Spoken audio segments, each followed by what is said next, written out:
कहानी बहादुर। लेखक सूर्यकांत त्रिपाठी। सहसा मैं काफी गंभीर था, जैसा कि उस व्यक्ति को हो जाना चाहिए जिस पर एक भारी दायित्व आ गया हो। वो सामने खड़ा था और आंखों को बुरी तरह मटका रहा था। 12-13 वर्ष की उम्र, ठिगना शरीर, गोरा रंग और चपटा मुंह। वो सफेद नेकर, आधी बांह की ही सफेद कमीज और भूरे रंग का पुराना जूता पहने था। उसके गले में स्काउटों की तरह एक रुमाल बंधा था। उसको घेर कर परिवार के अन्य लोग खड़े थे। निर्मला चमकती दृष्टि से कभी लड़के को देखती और कभी मुझको और अपने भाई को। निश्चय ही वह पंच बराबर हो गई थी। उसको लेकर मेरे साले साहब आए थे। नौकर रखना कई कारणों से बहुत जरूरी हो गया था। मेरे सभी भाई और रिश्तेदार अच्छे ओहदों पर थे और उन सभी के यहाँ नौकर थे। मैं जब बहन की शादी में घर गया तो वहां नौकरों का सुख देखा। मेरी दोनों भाभियां रानी की तरह बैठकर चारपाइयां तोड़ती थीं, जबकि निर्मला को सवेरे से लेकर रात तक खटना पड़ता था। मैं ईर्ष्या से जल गया। इसके बाद नौकरी पर वापस आया तो निर्मला दोनों जून नौकर चाकर की माला जपने लगी। उसकी तरह अभागिन और दुखिया स्त्री और भी कोई इस दुनिया में होगी। वे लोग दूसरे होते हैं जिनके भाग्य में नौकर का सुख होता है। पहले साले साहब से असाधारण विस्तार से उसका किस्सा सुनना पड़ा। वो एक नेपाली था जिसका गांव नेपाल और बिहार की सीमा पर था। उसका बाप युद्ध में मारा गया था और उसकी माँ सारे परिवार का भरण पोषण करती थी। माँ उसकी बड़ी गुस्सैल थी और उसको बहुत मारती थी। माँ चाहती थी कि लड़का घर के काम धाम में हाथ बटाए, जबकि वो पहाड़ या जंगलों में निकल जाता और पेड़ों पर चढ़कर चिड़ियों के घोंसलों में हाथ डालकर उनके बच्चे पकड़ता या फल तोड़ तोड़ कर खाता। कभी कभी वह पशुओं को चराने के लिए ले जाता था। उसने एक बार उस भैंस को बहुत मारा जिसको उसकी माँ बहुत प्यार करती थी और इसीलिए उससे वो बहुत चिढ़ता था। मार खाकर भैंस भागी भागी उसकी माँ के पास चली गई, जो कुछ दूरी पर एक खेत में काम कर रही थी। माँ का माथा ठनका। बेचारा बेजबान जानवर चरना छोड़कर यहाँ क्यों आएगा? जरूर लौंडे ने उसको काफी मारा है। वो गुस्से से पागल हो गई। जब लड़का आया तो माँ ने भैंस की मार का काल्पनिक अनुमान करके एक डंडे से उसकी दुगुनी पिटाई की और उसको वहीं कराहता हुआ छोड़कर घर लौट आई। लड़के का मन माँ से फट गया और वो रात भर जंगल में छिपा रहा। जब सवेरा होने को आया तो वो घर पहुंचा और किसी तरह अंदर चोरी चुपके घुस गया। फिर उसने घी की हंडिया में हाथ डालकर माँ के रखे रुपयों में से 2 रुपए निकाल लिए। अंत में 9-2-11 हो गया। वहां से 6 मील की दूरी पर बस स्टेशन था, जहां गोरखपुर जाने वाली बस मिलती थी। तुम्हारा नाम क्या है जी? मैंने पूछा। दिल बहादुर साहब। उसके स्वर में एक मीठी झंझनाहट थी। मुझे ठीक ठीक याद नहीं कि मैंने उसको क्या हिदायतें दी थीं। शायद ये कि शरारतें छोड़कर ढंग से काम करें और उस घर को अपना घर समझें। इस घर में नौकर चाकर को बहुत प्यार और इज्जत से रखा जाता है। अगर वो वहां रह गया तो ढंग शऊर सीख जाएगा, घर के और लड़कों की तरह पढ़ लिख जाएगा और उसकी जिंदगी सुधर जाएगी। निर्मला ने उसी समय कुछ व्यावहारिक उपदेश दे डाले थे। इस मोहल्ले में बहुत तुच्छ लोग रहते हैं। वो न किसी के यहाँ जाए और न किसी का काम करे। कोई बाजार से कुछ लाने को कहे तो वो अभी आता हूँ कहकर अंदर खिसक जाए। उसको घर के सभी लोगों से सम्मान और तमीज से बोलना चाहिए। और भी बहुत सी बातें।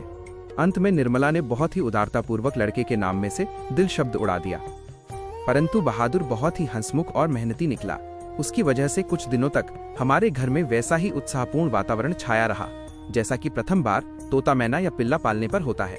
सवेरे सवेरे ही मोहल्ले के छोटे छोटे लड़के घर के अंदर आकर खड़े हो जाते और उसको देखकर हंसते या तरह तरह के प्रश्न करते। तुम लोग छिपकली को क्या कहते हो? तुमने शेर देखा है? ऐसी ही बातें। उससे पहाड़ी गाने की फरमाइशें की जाती। घर के लोग भी उससे इसी प्रकार की छेड़खानियां करते थे। वह जितना उत्तर देता था उससे अधिक हंसता था। सबको उसके खाने और नाश्ते की बड़ी फिक्र रहती। निर्मला आंगन में खड़ी होकर पड़ोसियों को सुनाते हुए कहती थी, बहादुर आकर नाश्ता क्यों नहीं कर लेते? मैं दूसरी औरतों की तरह नहीं हूं जो नौकर चाकर को तलती भूनती हैं। मैं तो नौकर चाकर को अपने बच्चे की तरह रखती हूं। उन्होंने तो साफ साफ कह दिया है कि 100-150 महीना बारी उस पर भले ही खर्च हो जाए, पर तकलीफ उसको जरा भी नहीं होनी चाहिए। एक नेकर कमीज तो उसी रोज लाए थे और भी कपड़े बन रहे हैं। धीरे धीरे वो घर के सारे काम करने लगा। सवेरे ही उठकर वो बाहर नीम के पेड़ से दातून तोड़ लाता था। वो हाथ का सहारा लिए बिना कुछ दूर तक तने पर दौड़ते हुए चढ़ जाता। मिनट भर में वो पेड़ की पुलई पर नजर आता। निर्मला छाती पीट कर कहती थी, माइनस, अरे रीछ बंदर की जात, कहीं गिर गया तो बड़ा बुरा होगा। वो घर की सफाई करता, कमरों में पोंछा लगाता, अंगीठी जलाता, चाय बनाता और पिलाता। दोपहर में कपड़े धोता और बर्तन मलता। वो रसोई बनाने की भी जिद करता, पर निर्मला स्वयं सब्जी और रोटी बनाती। निर्मला की उसको बहुत फिक्र रहती थी। उसकी उन दिनों तबीयत ठीक नहीं रहती थी, इसलिए वो कुछ दवा ले रही थी। बहादुर उसको कोई काम करते देखकर कहता था, -डैश माताजी, मेहनत न करो, तकलीफ बढ़ जाएगा। वो कोई भी काम करता होता, समय होने पर हाथ धोकर भालू की तरह दौड़ता हुआ कमरे में जाता और दवाई का डिब्बा निर्मला के सामने लाकर रख देता। जब मैं शाम को दफ्तर से आता तो घर के सभी लोग मेरे पास आकर दिन भर के अपने अनुभव सुनाते थे। बाद में वो भी आता था।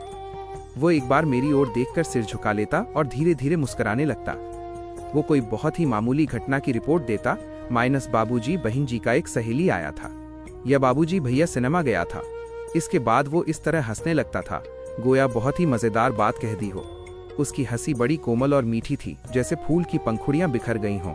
मैं उससे बातचीत करना चाहता था, पर ऐसी इच्छा रहते हुए भी मैं जानबूझकर बहुत गंभीर हो जाता था और दूसरी ओर देखने लगता था। निर्मला कभी कभी उससे पूछती थी, बहादुर, तुमको अपनी माँ की याद आती है? नहीं। क्यों? वो मारता क्यों था? इतना कहकर वो खूब हंसता था, जैसे मार खाना खुशी की बात हो। तब तुम अपना पैसा माँ के पास कैसे भेजने को कहते हो? माँ बाप का कर्जा तो जन्म भर भरा जाता है। वो और भी हंसता था। निर्मला ने उसको एक फटी पुरानी दरी दे दी थी। घर से वो एक चादर भी ले आया था। रात को काम धाम करने के बाद वो भीतर के बरामदे में एक टूटी हुई बंसखट पर अपना बिस्तर बिछाता था। वो बिस्तरे पर बैठ जाता और अपनी जेब में से कपड़े की एक गोल सी नेपाली टोपी निकालकर पहन लेता, जो बाईं ओर काफी झुकी रहती थी। फिर वो एक छोटा सा आईना निकालकर बंदर की तरह उसमें अपना मुंह देखता था।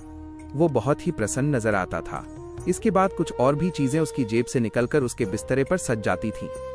कुछ गोलियां, पुराने ताश की एक गड्डी, कुछ खूबसूरत पत्थर के टुकड़े, ब्लेड, कागज की नावें। वो कुछ देर तक उनसे खेलता था। उसके बाद वह धीमे धीमे स्वर में गुनगुनाने लगता था। उन पहाड़ी गानों का अर्थ हम समझ नहीं पाते थे, पर उनकी मीठी उदासी सारे घर में फैल जाती, जैसे कोई पहाड़ की निर्जनता में अपने किसी बिछुड़े हुए साथी को बुला रहा हो। दिन मजे में बीतने लगे। बरसात आ गई थी। पानी रुकता था और बरसता था। मैं अपने को बहुत ऊंचा महसूस करने लगा था। अपने परिवार और संबंधियों के बड़प्पन तथा शान बान पर मुझे सदा गर्व रहा है। अब मैं मोहल्ले के लोगों को पहले से भी तुच्छ समझने लगा। मैं किसी से सीधे मुंह बात नहीं करता, किसी की ओर ठीक से देखता भी नहीं था। दूसरे के बच्चों को मामूली सी शरारत पर डांट डपट देता। कई बार पड़ोसियों को सुना चुका था, जिसके पास कलेजा है वही आजकल नौकर रख सकता है, घर के सवांग की तरह रहता है। निर्मला भी सारे मोहल्ले में शुभ सूचना दे आई थी, आधी तनख्वाह तो नौकर पर ही खर्च हो रही है, पर रुपया पैसा कमाया किस लिए जाता है? ये तो कई बार कह ही चुके थे कि तुम्हारे लिए दुनिया के किसी कोने से नौकर जरूर लाऊंगा। वही हुआ। निस्संदेह बहादुर की वजह से सबको खूब आराम मिल रहा था। घर खूब साफ और चिकना रहता, कपड़े चमाचम सफेद। निर्मला की तबीयत भी काफी सुधर गई। अब कोई एक खर भी न टकसाता था। किसी को मामूली से मामूली काम करना होता तो वो बहादुर को आवाज देता, बहादुर एक गिलास पानी। बहादुर पेंसिल नीचे गिरी है उठाना। इसी तरह की फरमाइशें। बहादुर घर में फिरकी की तरह नाचता रहता। सभी रात में पहले ही सो जाते थे और सवेरे 8 बजे के पहले न उठते थे। मेरा बड़ा लड़का किशोर काफी शान शौकत और रोब-दाब से रहने का कायल था और उसने बहादुर को अपने कड़े अनुशासन में रखने की आवश्यकता महसूस कर ली थी। फलतः उसने अपने सभी काम बहादुर को सौंप दिए। सवेरे उसके जूते में पॉलिश लगनी चाहिए। कॉलेज जाने के ठीक पहले साइकिल की सफाई जरूरी थी। रोज ही उसके कपड़ों की धुलाई और इस्त्री होनी चाहिए। और रात में सोते समय वो नित्य बहादुर से अपने शरीर की मालिश कराता और मुक्की भी लगवाता। पर इतनी सारी फरमाइशों की पूर्ति में कभी कभी कोई गड़बड़ी भी हो जाती। जब ऐसा होता, किशोर गर्जन तर्जन करने लगता, उसको बुरी बुरी गालियां देता और उस पर हाथ छोड़ देता। मार खाकर बहादुर एक कोने में खड़ा हो जाता, चुपचाप। देख बे, किशोर चेतावनी देता, मेरा काम सबसे पहले होना चाहिए। अगर एक काम भी छूटा तो मारते मारते हुलिया टाइट कर दूंगा। साला कामचोर, करता क्या है तू? बैठा बैठा खाता है। रोज ही कोई कोई ऐसी बात होने लगी जिसकी रिपोर्ट पत्नी मुझे देती थी। मैंने किशोर को मना किया, पर वो नहीं माना, तो मैंने ये सोचकर छोड़ दिया कि थोड़ा बहुत तो ये चलता ही रहता है, फिर एक हाथ से ताली कहाँ बचती है। बहादुर भी बदमाशी करता होगा। पर एक दिन जब मैं दफ्तर से आया तो मैंने किशोर को एक डंडे से बहादुर की पिटाई करते हुए देखा। निर्मला कुछ दूरी पर खड़ी होकर हाँ हाँ कहती हुई मना कर रही थी। मैंने किशोर को डांट कर अलग किया। कारण ये था कि शाम को साइकिल की सफाई करना बहादुर भूल गया था। किशोर ने उसको मारा तथा गालियां दी तो उसने उसका काम करने से ही इनकार कर दिया। तुम साइकिल साफ क्यों नहीं करते? मैंने उससे कड़ाई से पूछा। बाबूजी, भैया ने मेरे बाप को क्यों लाकर खड़ा किया?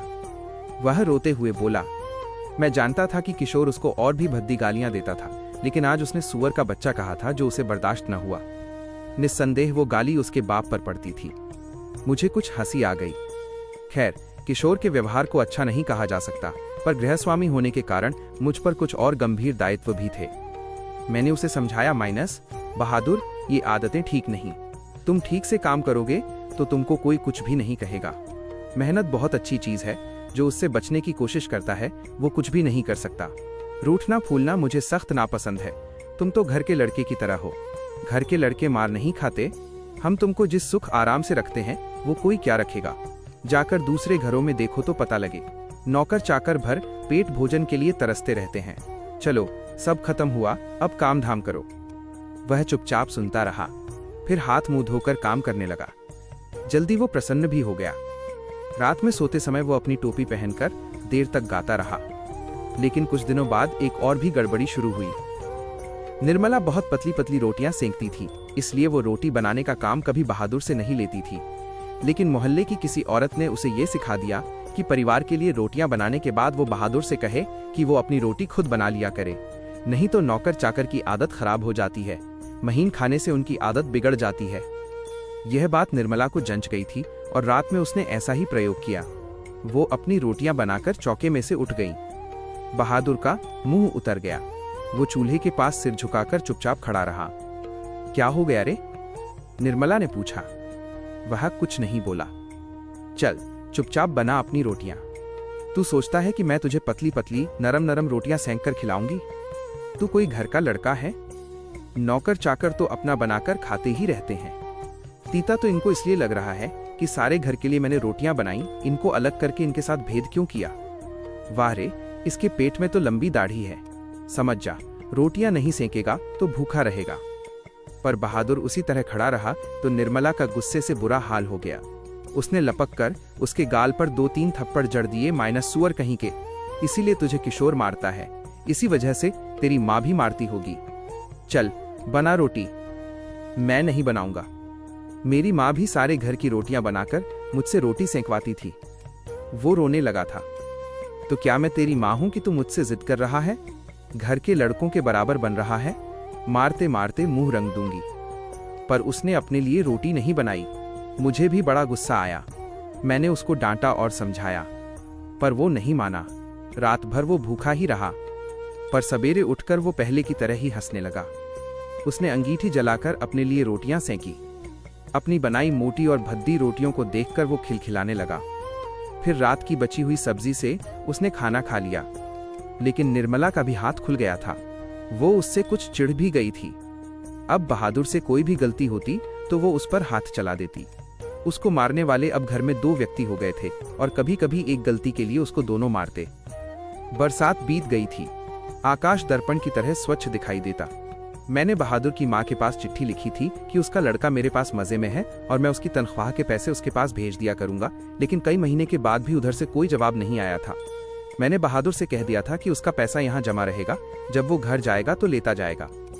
पर अब बहादुर से भूल गलतियां अधिक होने लगी थीं। शायद इसका कारण मारपीट और गाली गलौज हो। मैं कभी कभी इसको रोकना चाहता, फिर ये सोचकर चुप लगा जाता कि नौकर चाकर तो मारपीट खाते ही रहते हैं। एक दिन रविवार को मेरी पत्नी के एक रिश्तेदार आए। वो बीवी बच्चों के साथ थे। वो अपने किसी खास संबंधी के यहाँ आए थे, तो यहाँ भी भेंट मुलाकात करने के लिए चले आए थे। घर में बड़ी चहल पहल मच गई। मैं बाजार से रोहू मछली और देहरादूनी चावल ले आया। नाश्ता पानी के बाद बातों की जलेबी छनने लगी। पर इसी समय एक घटना हो गई। अचानक उस रिश्तेदार की पत्नी नीचे फर्श पर झुककर देखने लगी। फिर उन्होंने चारपाई के अंदर झांक कर देखा। अंत में कमरे के अंदर गईं और फर्श पर पड़े हुए कागजों को उठाकर जांच पड़ताल करने लगी। क्या बात है? मैंने पूछा।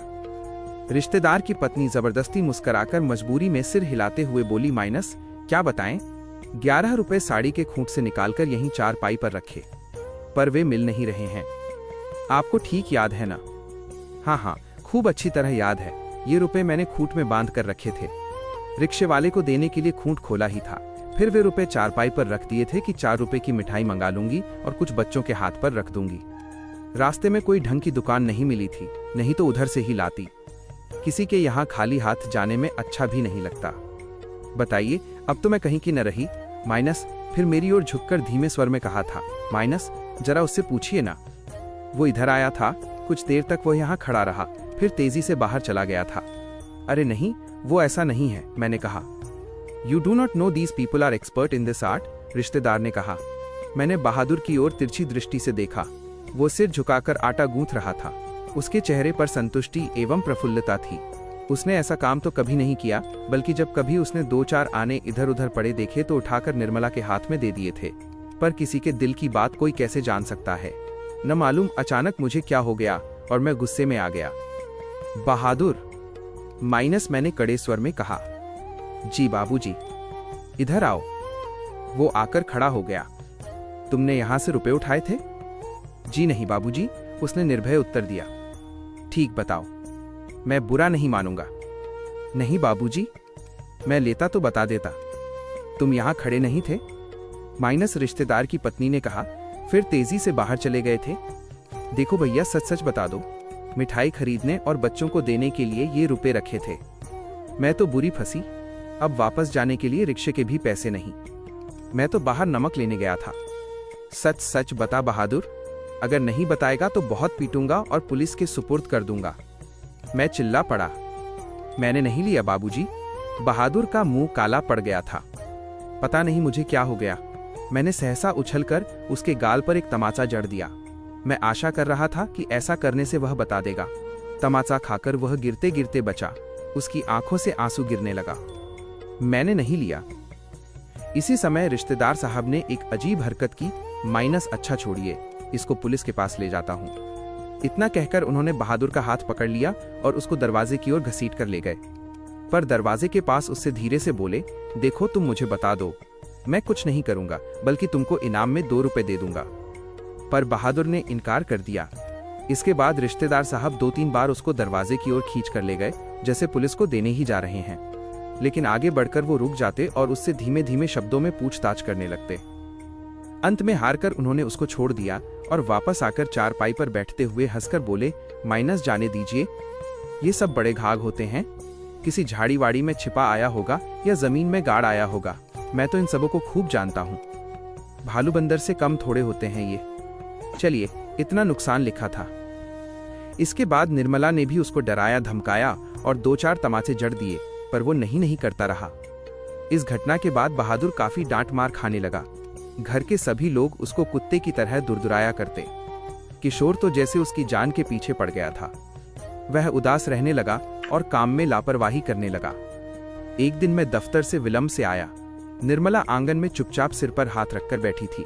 अन्य लड़कों का पता नहीं था, लेकिन लड़की अपनी माँ के पास खड़ी थी। अंगीठी अभी नहीं जली थी। आंगन गंदा पड़ा था। बर्तन बिना मले हुए रखे थे। सारा घर जैसे काट रहा था। क्या बात है, मैंने पूछा। बहादुर भाग गया। क्यों? पता नहीं। आज तो कुछ हुआ भी नहीं था। सवेरे से ही बड़ा प्रसन्न था। हमेशा माताजी किए रहा। दोपहर में खाना खाया। उसके बाद आंगन से सिलबट्टा लेकर बरामदे में रखने जा रहा था कि सिल हाथ से छूटकर गिर गई और 2 टुकड़े हो गई। शायद इसी डर से वो भाग गया कि लोग मारेंगे। पर मैं इसके लिए उसको थोड़े कुछ कहती। क्या बताऊं, मेरी किस्मत में आराम ही नहीं। कुछ ले गया? यही तो अफसोस है। कोई भी सामान नहीं ले गया है।